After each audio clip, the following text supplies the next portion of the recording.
c'est Marie-Odile. Odile, c'était le nom de la plus jeune sœur de maman qui est morte enfant en 1956, après avoir mangé des champignons qu'ils avaient été chercher dans la forêt avec l'école. Avec tant d'atroces souffrances à ce que Mimi raconte. Maman, elle s'en est jamais remise. Alors elle m'a appelée Odile. Avec Marie en plus, à cause de la Vierge. Chez nous, ça prit la Vierge les Saintes Rita. Seulement sait-on jamais que le coup des champignons récidive, pas a voulu qu'on me nomme Molly. On en connaît des lignées de maudits, rien qu'à porter le même prénom. Qui a dit? De Louis XVI à Louis XVIII, ça leur a pas porté bonheur. Hein. Pareil pour les papes. Pie 1 à Pie 10, pas un qui a survécu. Marie-Odile, ça dit rien qui vaille, ça sera Molly. Moi, je trouve ça joli, Molly. C'est plus drôle que Mélo et plus court que Mélodie. Et puis, ça court pas les rues. Comme moi. Parce que moi, vrai, je cours les rues. Pour aller partout où c'est que je dois aller. Et pas mal vite. Même que mon job à moi, c'est cyclo-woman professionnelle. Ah mais c'est un boulot qui demande du temps, hein, de l'endurance et du tempérament. Beaucoup d'appelés, peu d'élus, qui dit Monsieur Péto. Monsieur Péto, c'est le propriétaire du club de sport de derrière le chemin de fer où c'est que j'ai été barmaid. Ah, il en sait quelque chose, hein, Monsieur Péto. Il a fait le Tour de France en 1967, l'année après Lucien Aymar. Ah, il a même été classé 73e. Ah, mais c'est pas mal, hein, pour un début. Seulement, il n'a pas pu continuer. Rapport à ses orteils du pied gauche qui ont été sectionnés quand il tondait son gazon. Et sans orteils, pas d'équilibre sur les pédales dans les grandes côtes. Il a beaucoup souffert, hein, Monsieur Péto. Tout ça pour dire que cyclo-woman professionnelle, c'est un vrai métier, et pas des moindres. C'est ce que je répète à maman, le soir, dans la cuisine, après la vaisselle, quand elle dit « Aïe, Molly, mais pourquoi tu peux pas te satisfaire d'un vrai travail, comme les autres, stable, quelque chose qui te fixe, qui t'accroche et te permet d'avancer. Tu commences très petit, mais graduellement tu montes, tu avances. Ton père, il est entré comme commis chez les Quincampoix à 16 ans. Et puis il est devenu second commis, et puis premier, et ensuite responsable de rayon. S'il n'y avait pas eu ces restructurations, tu peux être sûr qu'il serait devenu sous-directeur chez Carrefour, ton père. Mais qu'est-ce qui a pu mettre cette idée dans la tête de mon enfant? Rêver de parcourir le monde sur 2 roues, alors qu'on est si bien... Ah, Saint-Père à Villa-Colombe. Ah, c'est à cause de cette humidité ici. Amène ma laine, Molly, tu serais gentille. Je ne peux plus bouger. Merci, ma crotte. Oh, mais d'où que ça t'est venu, cette idée de cyclo-woman professionnelle? Qu'elle a demandé ma frangine Nicole, le jour du 45e anniversaire de la mort de Tante Odile. Rien à raconter, hein, cette idée. Mais rien rien du tout. Qu'est-ce que je sais, moi? Ce qui traîne dans ma tête est un jour bien clair. Je peux pas trop dire. Peut-être de la télé. Qu'à jamais partir en vacances, de voir les coups de braquet du Tour de France, les beaux paysages derrière, et les gens qui crient des noms et les caméras, ça donne des idées. Mais peut-être surtout lié au bar du club de sport de derrière le chemin de fer. Ça a commencé après mon anniversaire de mes 15 ans à la maison. De retour après l'église, on était tous autour du roast beef. Molly, ouais, pas. Molly, t'as entendu, monsieur le curé, le grain qu'on porte en terre et qui germe des fruits? Ouais, pas. Alors, Molly, c'est le moment de germer pour tes parents. Ta mère et moi, on est d'avis que l'année prochaine, un BEP, vente, action marchande, ce serait bon pour toi. Et on s'est renseigné, ça ouvre sur les petits commerces et même les grandes surfaces. À la fin du brevet, dans 2 ans, je pourrais essayer de te faire entrer chez Carrefour, au rayon fruits et légumes. Bernadette sera à la retraite, ça fera que tu resteras près de nous. Il faut pas qu'on te le cache, Molly, avec la restructuration, on n'a plus de quoi pour des études. On mise tout sur notre échard avec le degré en mathématiques. Molly, tu nous dis rien? Tu sais, Molly, même la plus jeune fille de Charles de Gaulle, Anne, elle n'a pas fait de grandes études. Mais pas, elle était un peu quoi, Molly? Ben, handicapée, hein, pas. Et c'était pas un secret. Molly, pas ce genre de réflexion sur la descendance du général. Plus faible, oui, Molly, Anne était plus faible, je le reconnais. Mais souviens-toi des mots de Colombet. Il fallait faire ça, être dans la douleur, devant la tombe de son enfant, et quand même dire à sa femme, venez, Yvonne, elle est comme les autres maintenant. Ça, c'est de la dignité. Et c'est à côté d'Anne qu'il est enterré, Molly. Il y en a des tas qui rêveraient de passer l'éternité à côté du plus grand homme de France, et cet honneur-là, il l'a donné à Anne, la plus faible. Le jour, Molly, où tu seras enterré à côté du plus grand homme de France, tu pourras venir m'en parler du BEP. Mais en attendant, mais pas, ça suffit, Molly. Tu feras comme on te dira et arrête d'interrompre ton père, c'est insupportable. Marguerite, t'en causeras avec ta fille. Pour moi, c'est réglé. Alors moi, ben, j'ai filé sur mon vélo chez ma copine Martine, qui est avec moi en cours au lycée Saint-Exupéry d'Orléans. Les parents de Titine, ils sont instituteurs, et c'est pour ça qu'ils sont sévères pour les études. Ben, ils veulent que leur fille soit moins professeur en collège. Alors elle travaille fort. Souvent, je révise avec, c'est plus gai que seul. Et à la maison, personne ne sait très bien comment m'aider. Bon, Nicole l'a arrêté depuis trop longtemps, et puis Richard, il est jamais pour personne. Donc, j'ai filé chez Titine. Elle a dit, « Ah, ya, Molly, mais ça te plairait de passer ta vie au Carrefour ?» J'ai dit non, hein. Je voudrais pas, j'ai 15 ans. Ça me plairait de rester à Saint-Exupéry, j'aimerais mieux.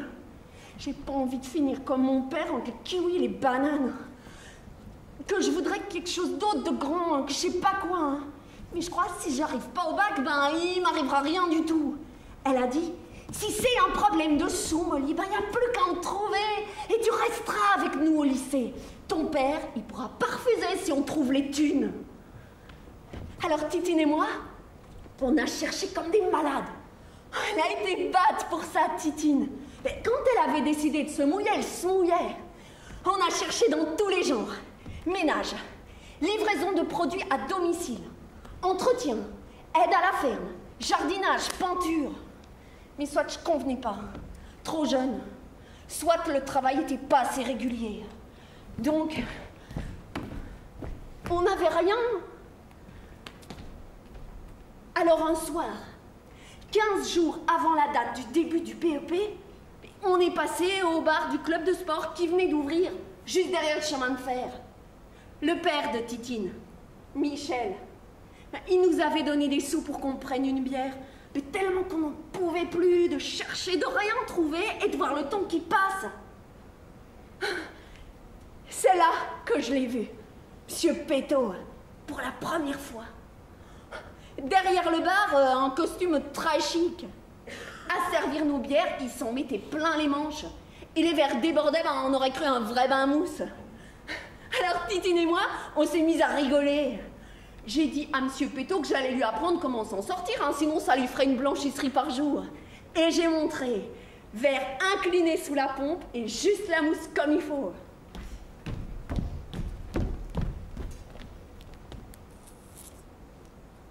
Aux soirées du boulodrome, je sers toujours prête pas au bar.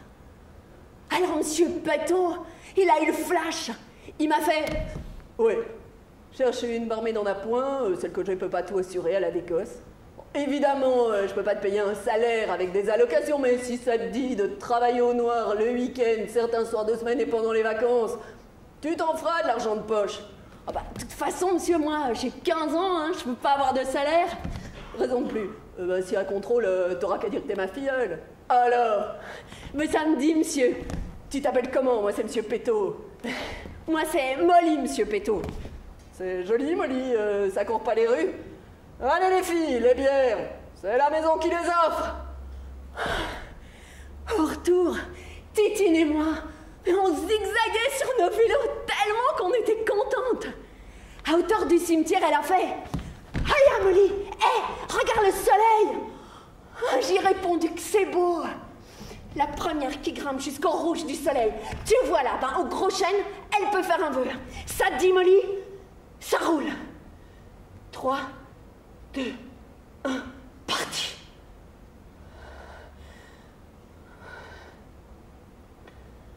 On a roulé. Moi, j'ai mis tous mes rêves dans le vélo rouillé. Alors mon vélo, il a senti. Elle a foncé droit dans le soleil. Quand Titine est arrivée, j'en peux plus, Molly. Tu m'as sonné complètement. Bon, alors t'as fait ton vœu. Où est Titine? J'ai demandé de... Rien, Molly. Si on dit ça casse tout, il n'y a jamais rien qui arrive.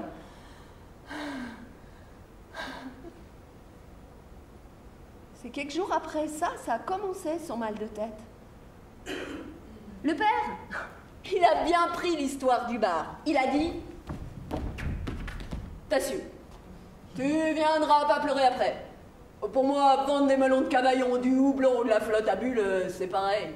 Bon, et si ça te dit de te bourrer le crâne jusqu'à 18 ans, je peux rien dire contre. Le général a bien étudié jusqu'à cet âge-là, alors... On causera avec ta mère, pour moi, c'est réglé. Et je m'en suis allée au lycée. La vie, au bar du club de sport, ça variait tous les jours. S'il y avait personne, je vivais ma vie. Je révisais, il y avait intérêt. On nous matraquait de matière pour préparer le bac. Titine avait pris littéraire. J'avais fait de même, pas envie d'être seule. Titine téléphonait souvent au bar pour voir comment ça allait. On se disait 3 mots en vitesse et ça me donnait du cœur. Bon, quand il y avait vraiment personne et que j'avais tout fini, de réviser et de nettoyer le bar, je lui disais d'arriver. Elle s'amenait au club sur sa meuble. J'y offrais une menthe en cachette de M. Pétot et on parlait. Je me souviens, c'est un mardi que ça a commencé. Molly, il m'en tombe une bonne. Quoi donc? Je t'ai dit, travailler, souvent ça me donne mal à la tête. Bon, j'en ai parlé à la prof de français, elle dit ça peut être mes yeux. Ah bon? Je devrais peut-être porter des lunettes. Ouais, ça me plaît pas trop. J'imagine pas ma tête avec des lunettes. Peut-être j'aurais l'air d'une mouche. Bzz, bzz, bzz. Mais je suis pas Titine. Même les top modèles, ils mettent des lunettes. Regarde Claudia. Puis ce sera pour quand t'as mal à la tête. Peut-être tu seras très jolie. Et puis ça fera bien pour être prof, sexy, intello. Tu viendras me les montrer pour que je les voie en premier. Promis. Bon, allez, je file. À demain, Molly. À demain. Ce qui était chouette de servir au bar, quand il n'y avait pas beaucoup de monde, c'est qu'on pouvait discuter et apprendre des tas de choses. Moi, j'avalais les paroles comme un buvard. Une vieille connaissance de M. Pétot, il venait de temps en temps. M. Jean. Il avait participé à des rallyes automobiles dans sa jeunesse. Il avait été dans plein de pays et là, on avait rencontré des gens. Un jour, ça s'était arrêté. Puis depuis que sa femme était morte, presque pas de famille. Alors là, avait besoin de se raconter et j'avais le temps. Il m'apportait des photos, des extraits de journaux. Ça faisait enrager M. Pétot. Encore Jean qui va causer pendant des heures, mais il ne sait pas consommer, se tailler comme tout le monde. Moi, j'aime bien parler à M. Jean, M. Pétot. Oui, mais toi, même parler avec un mur, ça te ferait plaisir. Mais j'ai pas le temps, je dois m'occuper des plans d'agrandissement du club de sport. Un jour, il est venu, M. Jean, et il m'a dit, « Et toi, Molly, qu'est-ce que tu voudrais faire ?» Comme quoi, M. Jean? Dans la vie. Dans la vie? Je sais pas très bien, M. Jean. J'aimerais un peu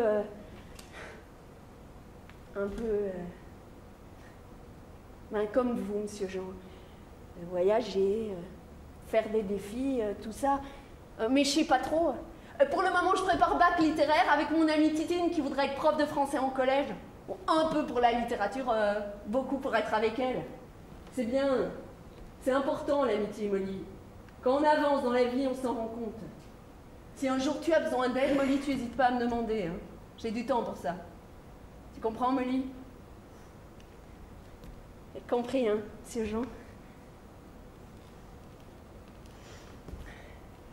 Au bout d'1 an que je travaillais là, Pour l'anniversaire du club de sport, Monsieur Péto a pensé organiser des Jeux Olympiques à Saint-Péraville-la-Colombe, histoire de créer un coup de pub et de profiter des plaisanciers des campings.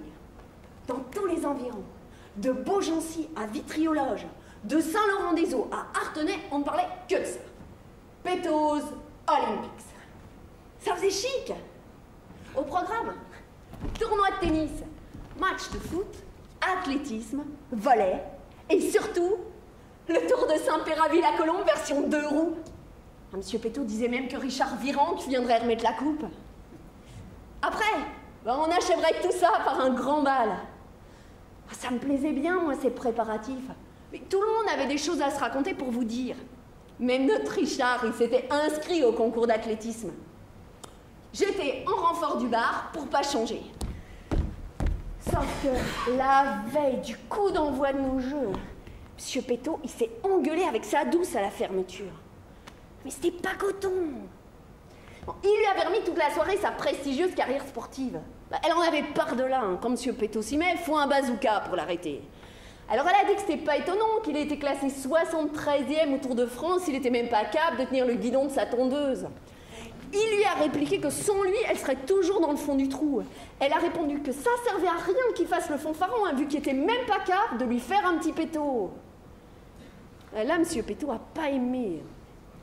Il a jeté la chaise devant lui contre le mur. Seulement, Monsieur Péto l'a eu la poisse, hein, vu que la chaise l'a ricoché, l'a rebondi dans la mâchoire de Madame Péto. Toute contusionnée qu'elle était, le menton presque double volume. Monsieur Péto a bien essayé de s'excuser, mais elle voulait rien entendre. Elle est retournée droite chez sa sœur. Seulement, Hilary, c'est comme ça qu'elle se fait appeler, Sidonie Péto, la femme de Monsieur Péto. Ça fait Eugène et Hilary Péto. Hilary, elle s'était inscrite à l'épreuve du Tour de Saint-Péraville-la-Colombe et on l'avait mise dans l'équipe des castors. Toute boursouflée, pas question de se montrer. Les castors risquaient d'être pénalisés. Seule équipe de 5. Et c'était chez les castors, justement, qui pédalait Monsieur le maire. Bon, et voilà que Monsieur Péto m'obstrue les oreilles, comme quoi il arrive à lui fiche son Péto's Olympics par terre, que c'est rien qu'une hystérique à cause de son utérus, que s'il a un conseil à me donner, c'est de me faire sauter l'utérus. Hein. Ça sera ça de prix pour les générations futures. Moi, je me retiens de bailler et je fais, bon, Monsieur Péto, vous en êtes à votre 8e vodka, vous pensez pas, ça fait assez d'étoiles comme ça? Peut-être Molly. Dis Molly, est-ce que tu pourrais pas faire un petit plaisir à Monsieur Péto? Je sentais sa vilaine haleine contre mon oreille. Ça dépend quoi, hein, Monsieur Péto? Molly, tu refuserais de faire plaisir à Monsieur Péto? Allez, Monsieur Péto, crachez votre boue! Molly, je vais te faire courir à la place de cette fausse blonde d'Hilary. Tu prendras son vélo, c'est pas rien. C'est un Reggio Pool, je vais offert pour son anniversaire. C'est pas comme cette vieille crasse que tu traînes partout avec toi. Tu porteras les couleurs des castors, Molly. Haut et fier, Molly, je compte sur toi, Molly. Promets-moi que Monsieur le maire sera à la place d'honneur sur le podium. Bon, Monsieur Péto, c'est capital, Molly.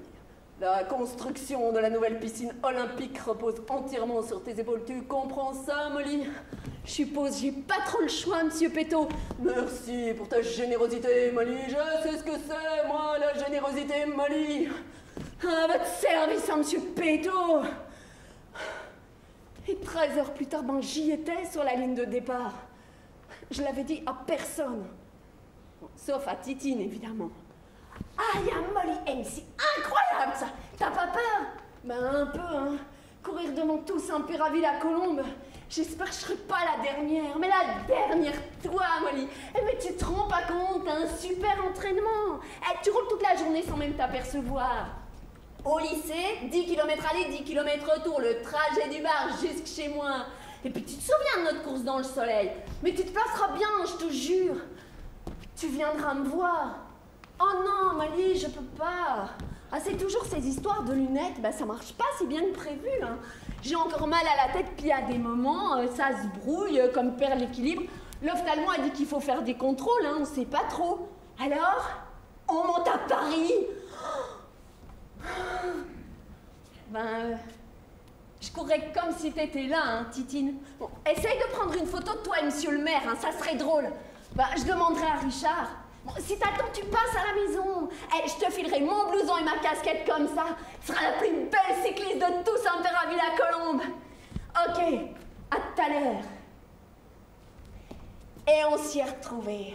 Toute notre équipe de castors dans le vestiaire vers 13h.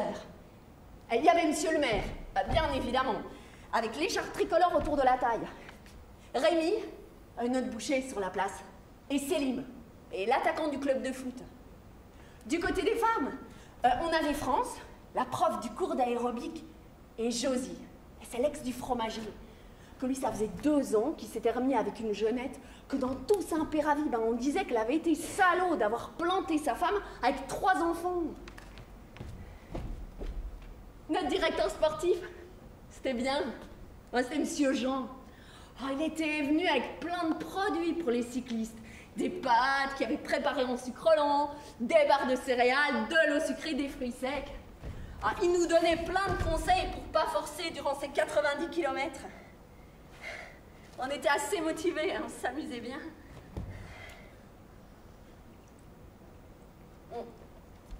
Le blouson de Titine, j'ai pas pu le mettre. Parce que M. Péto, il avait imprimé des t-shirts de couleur par équipe. On avait un orange marqué Castor de Saint-Péraville-la-Colombe. J'avais le numéro 51. Ça faisait battre.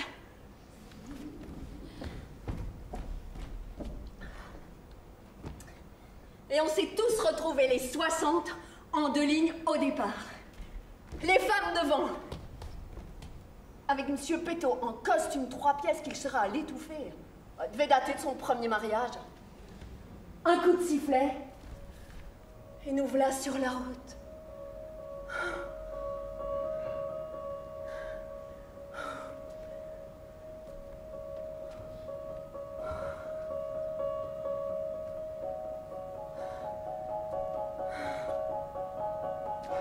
Merde! J'ai oublié Titine, je me suis dit! Vite, j'avale un yop! Ah, ça, faut passer au club de sport, c'est que j'ai oublié mon vélo! Et demi-tour toute pour foncer chez ma pote. Je le fais, j'arrive. Oh ben tiens, on dirait la maison de la Belle au bois dormant. Les volets sont baissés, y a rien qui bouge. Chaune quand même, hein. Puis la Citroën est devant, alors. Finalement, ils ouvrent. C'est Dominique, la maman de Titine. Quelle tête! Je fais salut Dominique! Excuse pour le dérangement, j'avais promis à Titine de venir raconter la course et tout ça en détail, mais je peux repasser demain, hein, si tu veux. Attends, Molly. Elle est dans sa chambre. Tu sais où c'est. Écoute, Molly, c'est pas facile. Hein. Depuis, le médecin, elle refuse de manger et de parler à qui que ce soit. Alors, si tu arrivais à la sortir du silence, Michel et moi, on serait contents. Je vais essayer. Je monte, je frappe à la porte, il n'y a personne qui répond. J'essaie d'ouvrir, c'est fermé à clé. Hé, Titine, c'est moi, tu ouvres et je viens raconter la course. Rien ne bouge. Hé, Titine, tu me râles dessus aussi. C'est à cause que je viens si tard. Hé, oh, Titine, c'est moi, hein, Molly, ton amie. Je suis juste venue pour toi, hein, Titine. Hé, oh, allez, dis quelque chose. Et si t'as un chagrin dans le cœur, ne laisse pas sans savoir. Bon, je reste là, je sais pas combien de temps, à essayer de trouver la connexion avec la Titine qui me reconnaît plus. Et tout à coup, je l'entends, le bruit de clé qui tourne. Et elle me fait rentrer. D'accord. Ben, que toi, hein, Molly. Mais ben alors, qu'est-ce qui arrive? J'ai été voir le docteur, hein, hier, Molly. Tu sais, le spécialiste. Eh ben, c'est pas une histoire de lunettes. Ben, t'avais pas envie d'en porter, hein, de toute façon. Je crois pas, hein, Molly. Ben, c'est pire, hein. J'ai, un truc qui est né dans ma tête et qui grandit, hein, et qui prend de plus en plus de place. Une boule noire. Elle va manger tellement de place dans mon cerveau que peut-être je pourrais plus parler. Hein. Ni marcher, que je serais comme handicapée, hein, peut-être, et personne ne me reconnaîtra. Ben ça alors? On peut faire un chimio-truc, quelque chose, tu prends le premier jour, ça va, puis t'as des nausées, tu perds tous tes cheveux. Et après, tu deviens tellement faible, on dirait un bâton d'allumette ou comme les rescapés des camps. Hein. Tu vois la photo du livre de Monsieur Lebrun? La tante de Dédé, elle a eu ça, elle est morte quand même. J'ai pas envie de perdre mes cheveux, hein, Molly. Ni plus pouvoir marcher, ni vomir tout le temps, ni plus être dehors. Et puis j'ai pas envie de mourir maintenant, hein, Molly, ben c'est pas juste. Hein. J'ai que 16 ans, j'ai même pas mon bac, j'ai pas d'amoureux, j'ai jamais vu les États-Unis. Ben, mais tu peux pas mourir quand même. Ils ont fait ce qui assurent. Hein. Mon papa et le docteur pendant la consultation, mais j'ai bien entendu, hein, en collant mon oreille contre la porte de la cabine. Depuis combien de temps elle se plaint? Presque 6 mois, docteur. Vous arrivez si tard. Vous croyez qu'elle a des chances de s'en sortir, docteur? Je ne peux pas faire de miracle. Quand je suis sortie du vestiaire, ils ont vu que j'avais entendu. On n'a pas dit un mot. On pleurait tous les trois en remontant dans la voiture. Je suis filée dans ma chambre et j'ai plus bougé. Et je veux pas la nourrir, hein, cette vomissure dans ma tête. Je veux pas y aller, hein, à cet hôpital où je vais finir maigre et laide et sans cheveux et débile. Qu'est-ce qu'on va faire, Molly? Est-ce que tu viendras me voir? Est-ce que tu seras encore mon amie, hein, quand je serai comme plus vraiment moi? Mais d'abord, je serai toujours avec toi, Titine, mais je te promets. Hein. Puis pour les cheveux, ben c'est pas trop grave. Un demi-mour, toute rasée dans G.I. Jane. Ben, elle était vachement sexy. Hein. Ça te fera un look. T'inquiète. Hein. Et puis devant moi, tu peux tout raconter. Devant moi, tu peux pleurer, être moche de l'extérieur. Mais c'est pas grave, parce que je sais comme t'es. T'inquiète. Et puis à nous deux, hein, avec tous les autres qui t'aiment, on va se battre et profiter de ce monde et de tout ce qui est beau.